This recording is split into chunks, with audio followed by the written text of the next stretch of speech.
స్వర్ణ స్వర్ణ స్వర్ణ ఏంటి వీడు అంత గట్టిగా పిలుస్తున్నాడు? వాళ్ళ మీద కోపం దీని మీద చూపిస్తాడా ఏంటి? వస్తున్నా బావా. ఏంటి బావా? ఏంటి బావా పిలిచి కొట్టడానికి చెయ్యెత్తుతున్నావు? నిన్ను కొట్టడం కాదు, గొంతు పిసికి పారేస్తా. చెప్పవే, రాత్రి వాళ్ళకి రెండో తాళం చెవి దారం కట్టి విసిరింది నువ్వే కదూ? నాకేం తెలీదు, నేనే వేయలేదు. నిజం చెప్పు, లేకపోతే గొంతు పిసికి చంపేస్తా. నువ్వు విసిరేకపోతే తాళం చెవికి దారం ఎలా కట్టుంది? నువ్వివ్వకపోతే ఈ దారం ఇక్కడిలా ఎందుకుంది?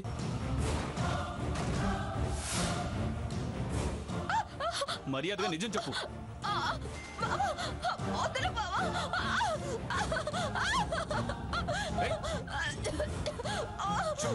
వదలు బావా.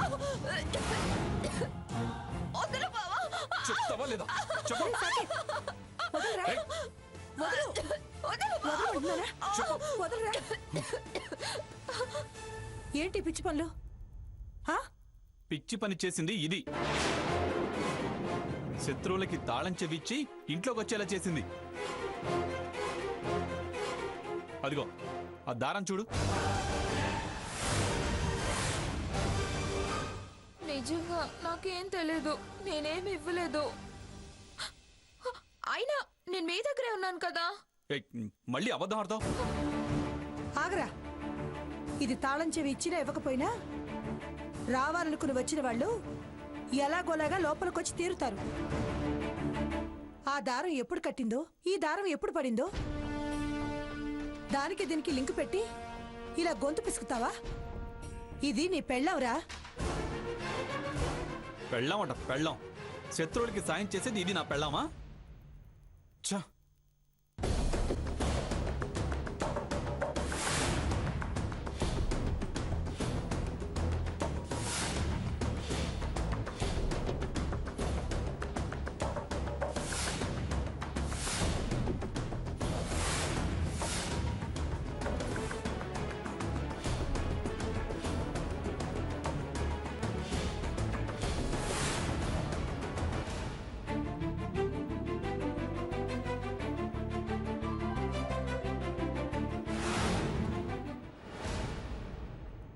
ఏదైనా సరే ఎగిరెగిరి అందుకుని సొంతం చేసుకోవాలని చూసే పాడుబుద్ధి. అవన్నీ కుప్పి గెంతులురా. అత్తయ్య గారి ముందు ఎన్ని గెంతులు వేసినా, ఎన్ని పిల్లి మొగ్గలు వేసినా వాళ్ళు గెలవలేరు. అనుకున్నది అందుకోలేరు.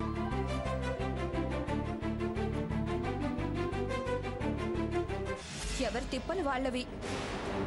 ఇంకొకరి గెలుపు ఓటములో మనం నిర్ణయించలేము. విన్నావా? విన్నావమ్మా? దీని మాటలు ఎప్పుడు చూడు వాళ్ళనే సపోర్ట్ చేస్తుంది. అక్కే కదరా, అందుకే అలా మాట్లాడుతుంది. అక్కే అత్తయ్య గారు, ఎవరు కాదంటారు? అక్క చెల్లి, అమ్మ నాన్న, అన్న తమ్ముడు అనేవాళ్ళు ఉండాలి. ఒకరితో ఒకరు ప్రేమ పంచుకోవాలనే కదా ఎవరైనా కోరుకునేది. వెళ్ళవే, వెళ్ళి పంచుకో. పో, పో. ఏంట్రా ఏంట్రా ఈ మరొకతనం? ఏదో అంది, ఇలా అందరినీ అసహించుకుంటే ఎలా? ఎవ్వరు కాకుండా పోతారు. స్వర్ణ, ఏం మాటలివి? మాటకి మాట బదులు అప్పు చెప్పాలా?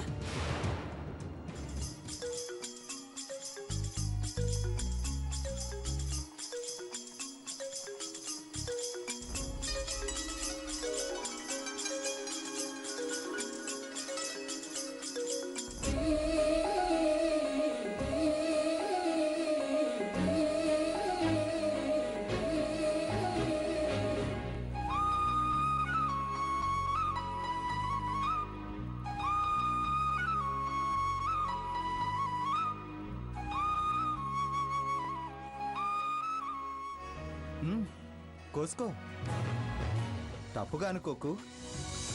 నువ్వు పువ్వు అందక అవస్థపడుతుంటే అందేలా ఎత్తుకున్నానంతే.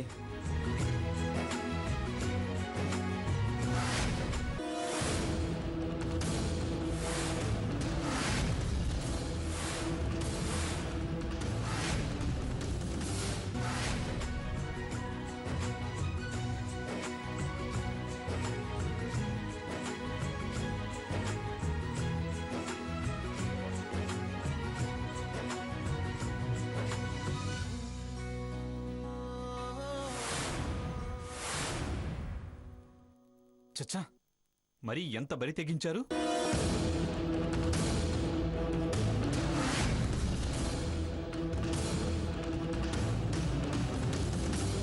రఘురామ్ దించు. అరే, ఇది లవర్స్ పార్క్ కాదు అన్డీసెంట్ గా బిహేవ్ చేయడానికి.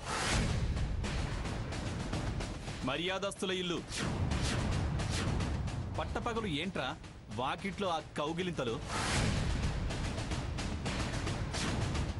సిగ్గులేదు మేనస్ లెస్ ఫెలో? రేయ్, నీకెప్పుడు తప్పుడు చూపే గాని తిన్నగా చూడడం అర్థం చేసుకోవడం రాదారా? పూజకి పూలు కోస్తుంది, దేవుడి కార్యానికి సాయం చేశాను. భార్య ఇబ్బంది గమనించలేని వాడివి నీకేం తెలుస్తుందిరా? ఏది సిగ్గుమాలిన పనో ఏది మంచి పనో? వదిలే రఘురామ్, నేను ఇందాకే చెప్పాను కదా కాస్త ఓపిగ్గా ఉండమని. ఎలా వాగుతున్నాడో చూడు. అది అతనికి మామూలే. అయినా పూజ కోసం పువ్వులు కోస్తున్నామని అతనికి తెలియదు కదా. నువ్వు లోపలికి పదా.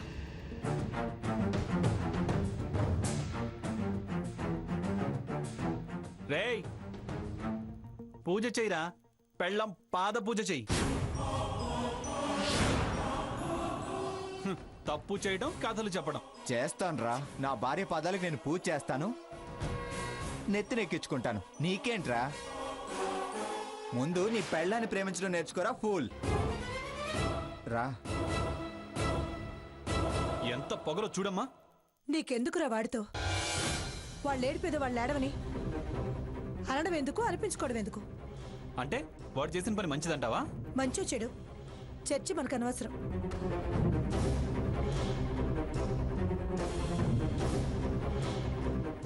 కలిసి ఉండాల్సిన వీళ్ళు పందెం కోడలా కొట్టుకుంటున్నారు. కొట్టుకుంటూ తిట్టుకుంటూ ఉంటారనుకున్న వాళ్ళు చిలకా గోరింకల్లా ఉంటున్నారు. పది సాకేత్, పది సర్నా.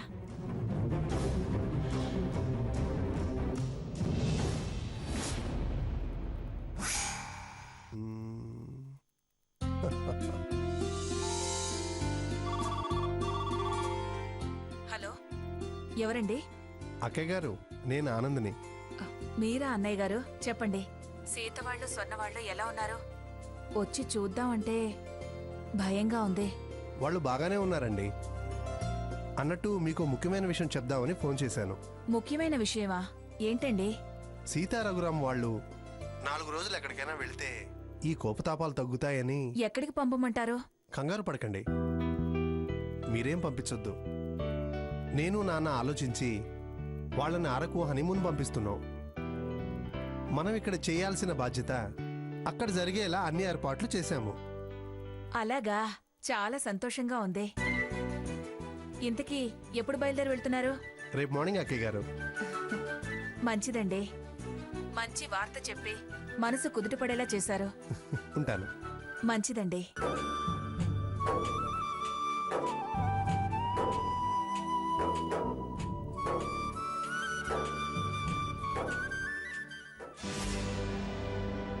నానా,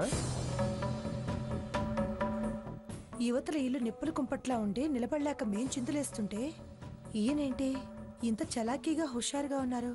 మావి గారి దగ్గరికి ఎందుకు వెళ్తున్నట్టు? ఎరా ఆనంద్, ఏమైంది? రిసార్ట్ బుక్ చేసావా? సూట్ ఇచ్చారా? రిసార్ట్లో సూట్ మనకి ఇవ్వకపోవటం ఏంటి నాన్న? బ్రహ్మాండమైన సూట్ అలాట్ చేశారు.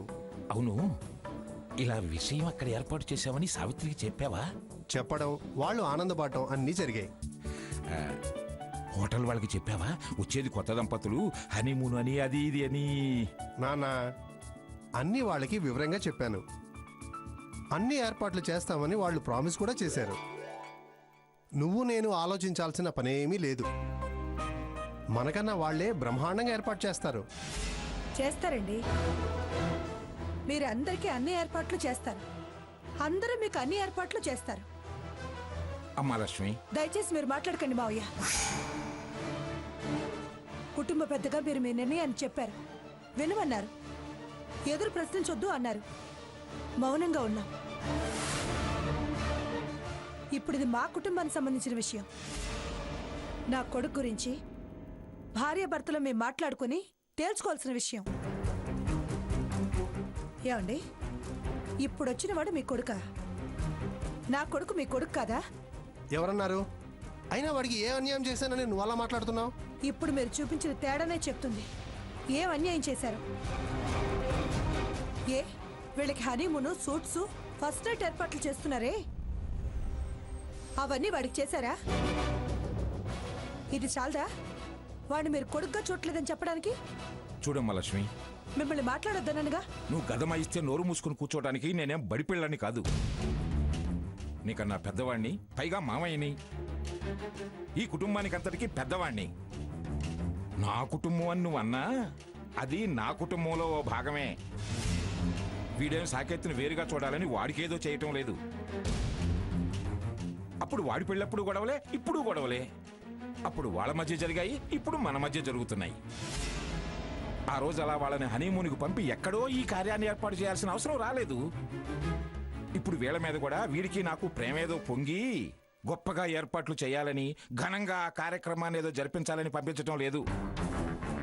4 రోజులు వాళ్ళ ఇంట్లో ఉండకుండా ఉంటే ఆ ఆవేశకావేశాలు తగ్గుతాయని, గొడవలు సద్దుమణిగితే సమస్యకి ఏదో ఒక పరిష్కారం దొరుకుతుందని. అది అర్థం చేసుకోకుండా నువ్వు ఇలా ఆవేశపడితే ఎలా?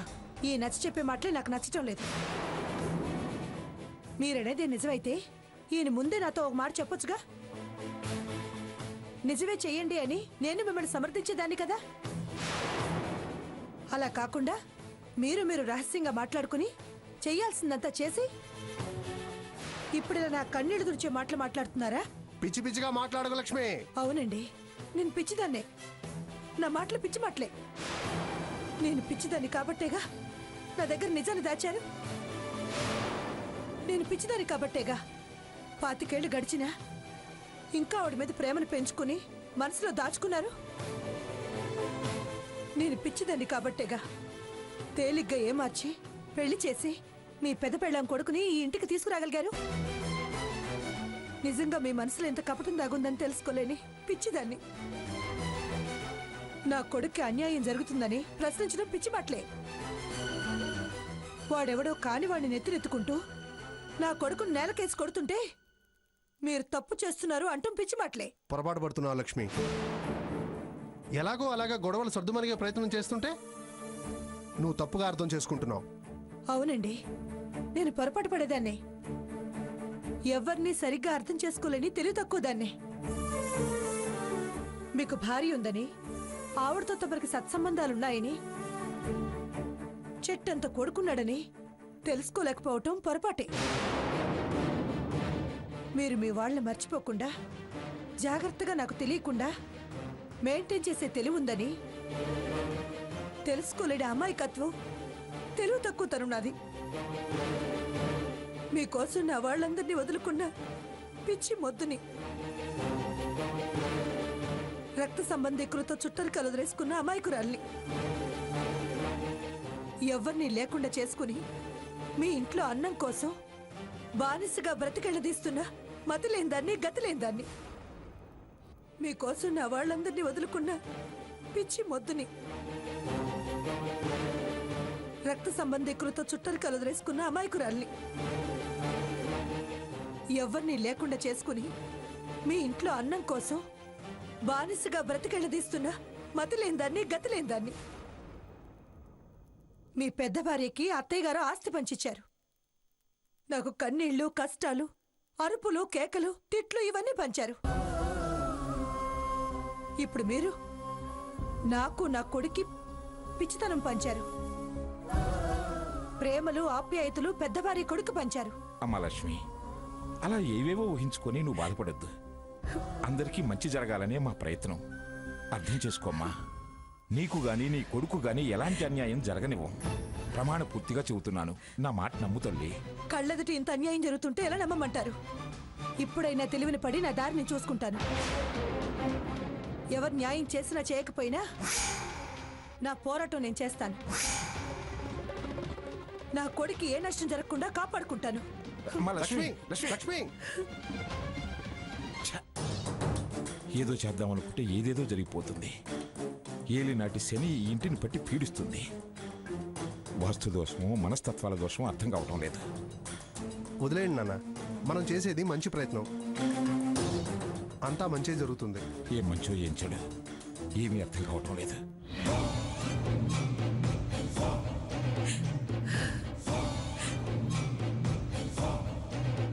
అత్తయ్య గారు అన్యాయం చేస్తున్నారు. ఏమిటి? ఏం జరిగింది? ఎవరు అన్యాయం చేస్తున్నారు? ఆయన మావయ్య గారు కలిసి ఏవేవో చేస్తున్నారు. వలపక్షం చూపిస్తున్నారు. ఏయ్, ఏడ్ చేయన చెప్పు, లేదా చెప్పేనా ఏడు. ఏం చేశారు వాళ్ళు? వాళ్ళు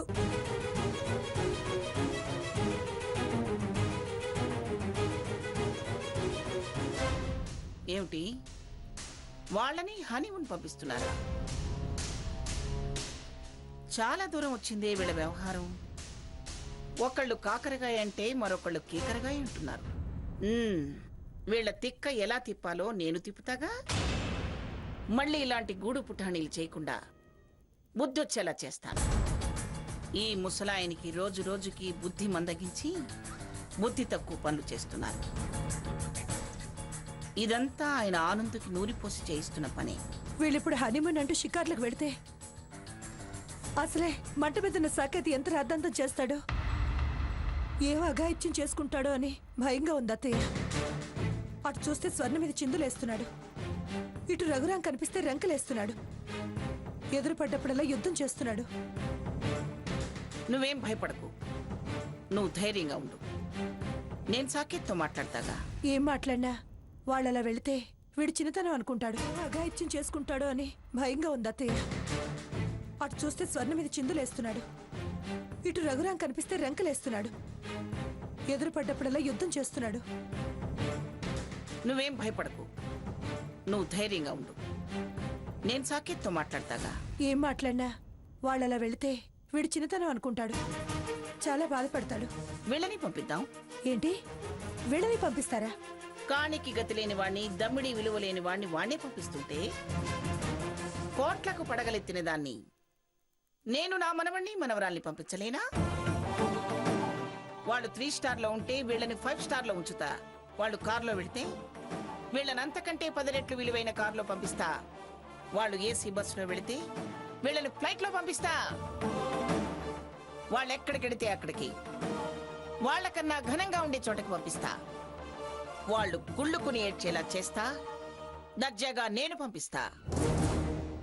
అవును, ఎక్కడికి పంపిస్తున్నారన్నావు? ఏదో రిసార్ట్స్ లో సూట్ అనుకుంటున్నారు.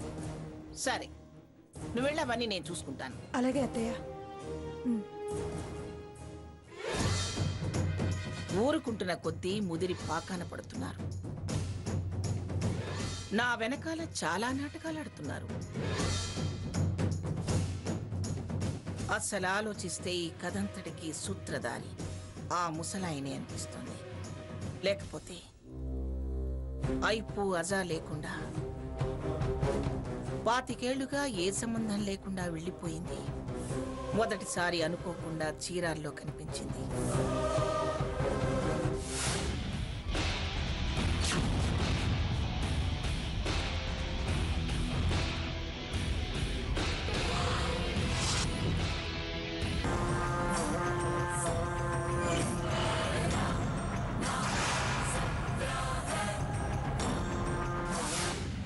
అప్పటి నుంచి అది నీడలా వెంటాడుతూనే ఉంది. ఇలా చెయ్యి శారదా అని జడ్జి దాని చెవిలో ఊదలేదు కదా. లేకపోతే అది ఒంటరిగా ఇంతదాకా వచ్చే ధైర్యం ఎలా చేస్తుంది? వీళ్ళు వాళ్ళకి ఇలాంటి ఏర్పాట్లు ఎలా చేస్తారు? ఎలా?